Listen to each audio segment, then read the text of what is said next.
Okay, good morning. Thank you so much. It's so nice to be here in Northern California. It's my first time here, and NoCal is a really great chapter, and I've had a wonderful welcome, so special thanks to Coral for taking me around Sacramento yesterday, and David for helping me arrange everything. So I bring greetings from the AALL Executive Board. We are the Association for Legal Information Professionals, and we're very glad that many of you are members of both NoCal and AALL.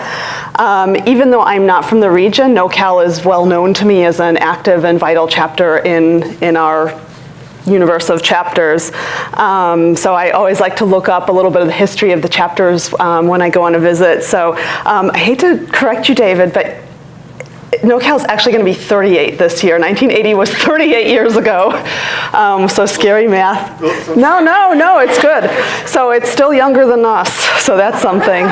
But you have all really been trailblazers from doing workshops on AIDS in the workplace in the mid-80s to sponsoring legislation in the mid-90s to get bill files and rulemaking files saved.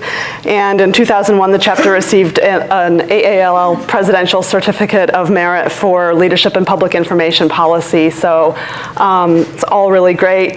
NoCal also contributes to law librarianship by sending leaders on to national positions. So we've had Holly Riccio and Bob Baring have been AALL presidents, tons of board members, SIS leaders, committee leaders.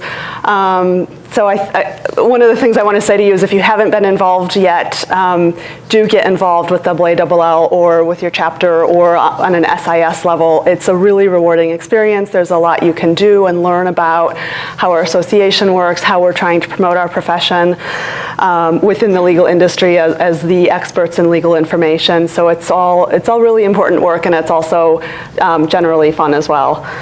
I have a few quick updates for you on AALL things, and then I'll try and get through them as quickly as possible because we do have a great program ahead of us. So just a reminder, if you aren't already signed up for the Know It All newsletter, this is a daily email newsletter that comes from headquarters, and it covers law, libraries, information, professional development. When I heard we were going to send out a daily newsletter, I was like, oh my goodness, one more thing to delete every day. But it's actually really great, and I always find something useful in it. I actually use it to populate my library's social media, so it's another tool for that as well.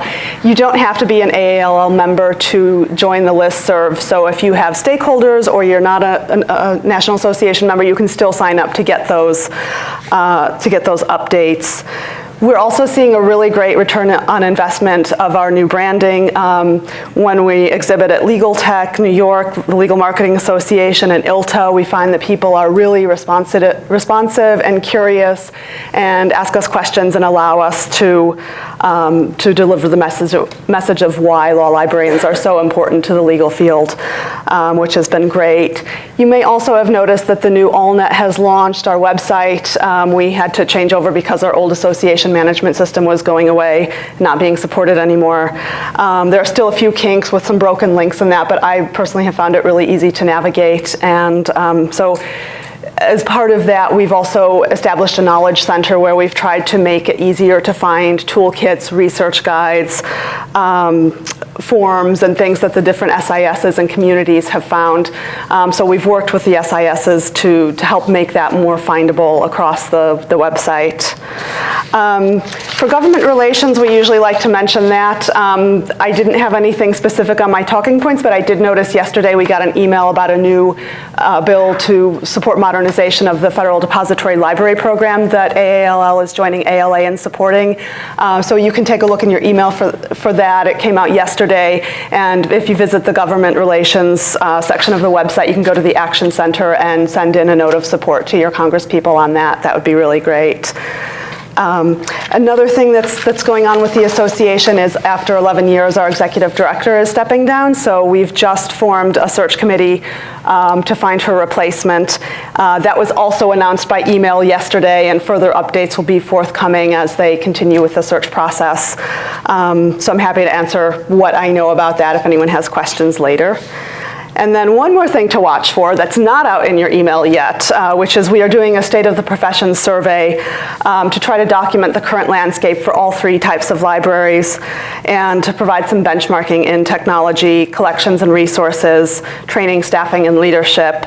And we hope that the survey, when completed, will provide members and their organizations with information and insights to effectively assess, advocate, and prepare for the future.